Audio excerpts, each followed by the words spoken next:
नमस्कार। आप सबका हमारे मोटिवेशनल वीडियो चैनल में हार्दिक स्वागत है। हम समय समय पर आपको प्रेरणादायक एवं रोचक कहानियां सुनाते रहते हैं। उसी क्रम को जारी रखते हुए आज हम आपको धन्ना जाट की कहानी सुनाने जा रहे हैं। धन्ना जाट की कहानी भारतीय संत साहित्य में एक प्रसिद्ध कथा है। धन्ना जाट एक साधारण किसान थे जो राजस्थान के टोंक जिले में रहते थे।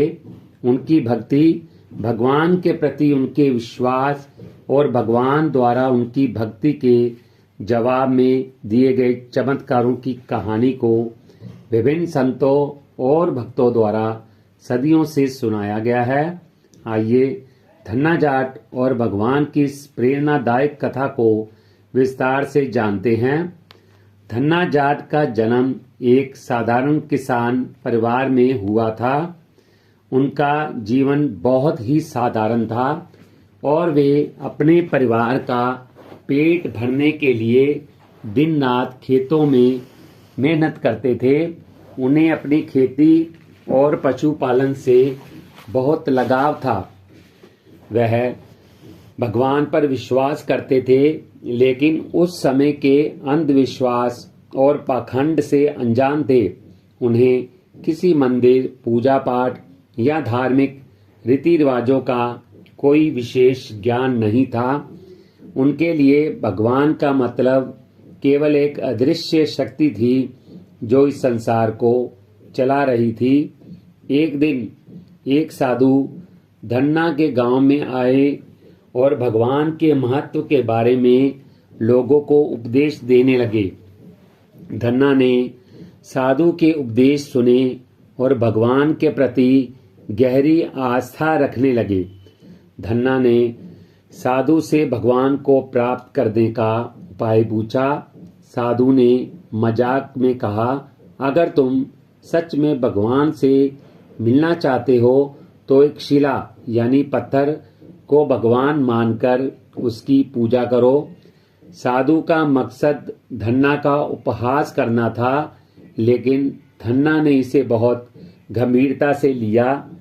धन्ना ने एक सुंदर पत्थर लाकर उसे अपने खेत में स्थापित किया और उसकी पूजा करने लगे। वह अपने मन में उस पत्थर को भगवान मान चुके थे और उसमें अपनी पूरी शक्ति उड़ेलने लगे। धन्ना रोज उस पत्थर की पूजा करते, उसे फूल चढ़ाते और उसके सामने भोजन अर्पित करते।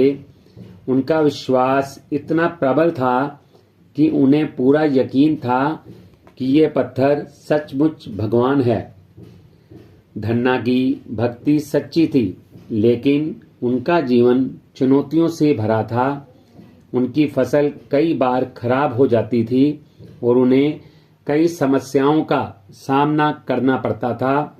एक दिन उनके खेत में बहुत खराबी आ गई और उन्हें लगने लगा कि अब उनका परिवार भूखा मर जाएगा।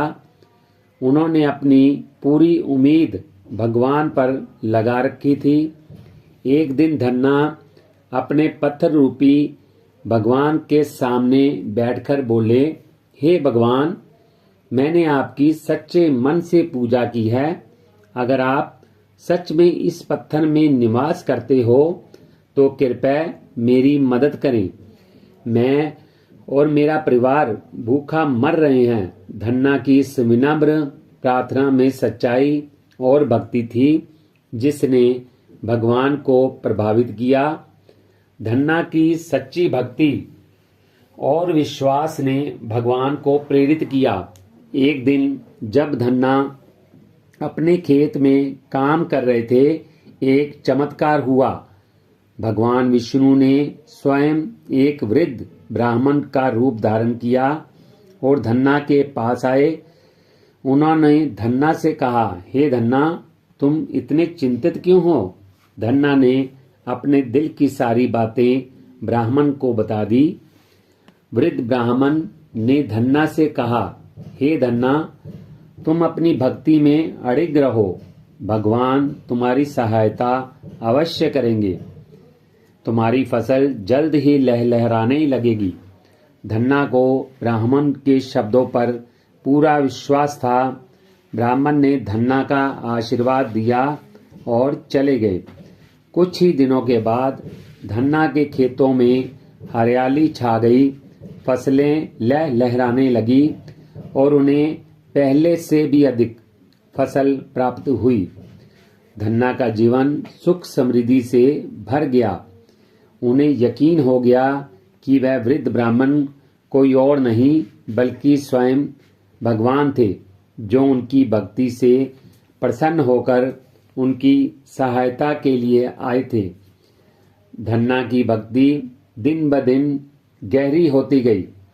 वह अपने पत्थर रूपी भगवान की पूजा में और भी अधिक समर्पित हो गए। अब वह भगवान के रूप को नहीं बल्कि उनकी उपस्थिति को महसूस करते थे। उनकी पूजा में कोई विधि विधान नहीं था, केवल सच्ची भक्ति और प्रेम था। धन्ना की भक्ति इतनी सच्ची थी कि भगवान उनकी हर प्रार्थना का उत्तर देते थे। धन्ना का ये विश्वास और भक्ति अन्य ग्रामीणों के लिए भी एक प्रेरणा बन गया। लोग उनकी भक्ति को देखकर प्रेरित होते और भगवान पर सच्चे मन से विश्वास करने लगे। धन्ना ने सिखाया कि भगवान किसी विशेष स्थान, मंदिर या विधि विधान में नहीं बल्कि सच्चे मन में विश्वास करते हैं।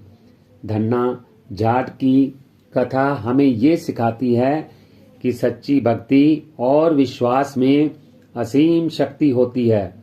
भगवान के प्रति निष्कपट प्रेम और समर्पण ही असली पूजा है।